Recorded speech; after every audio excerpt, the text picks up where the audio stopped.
PG&E proposing a plan to increase rates for its customers beginning in 2027. Thanks for joining us here on this Friday at 5. I'm Tony Lopez. And I'm Marley Ginter. That annual average increase would be about 3.5%. Although the city of Stockton recently switched to a company called Ava Energy, this proposal is making some worried about those bills. Your reporter covering San Joaquin County, Carmela Karcher, joining us now live, getting answers on this increase and what it means for customers. Carmela. Yeah, absolutely. Now, if this is approved, PG&E says bills in 2027 will actually average out to the same costs as this year. Now, that's because some of the costs added on to these rate increases are actually expiring in 2026, which means bills will flatline.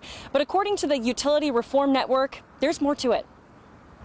The only thing to do is you got to pass it on, and that sucks for everybody. Don King has owned Fat City Brew and Barbecue in Stockton for almost 15 years.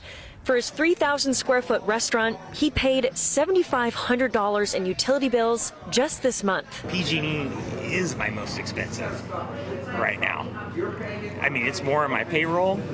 It's more than my rent. That's crazy. Friday, PG&E alerted customers it's asking the California Public Utilities Commission to sign off on a 3.5% annual rate increase starting in 2027 to 2030, the smallest increase in a decade. That would add roughly $126 more each year. But with some add-on costs built into rates set to expire in 2026, PG&E says bills will actually remain flat in 2027 compared to the costs this year. According to the Utility Reform Network, there's more to it. Lee Trotman says at least 17 pending rate increases that have been sent to the commission are not included in the general rate case, which means your bill could go higher. If they say this is going to happen, wait till you get your bill. That's the proof, right?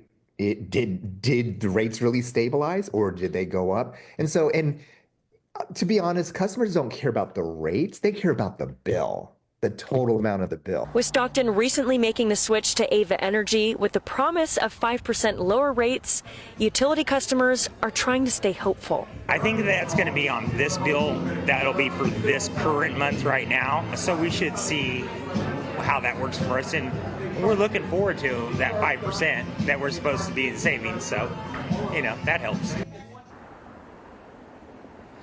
Now, I have reached out to Ava Energy to see how this will impact Stocktonians. They did get back to me. They said, now, since this was just announced, they are still doing an analysis of the proposal, but they are still promising that 5% discount. PG&E says that they are trying to stabilize their costs, but again, this still has to be approved by state regulators.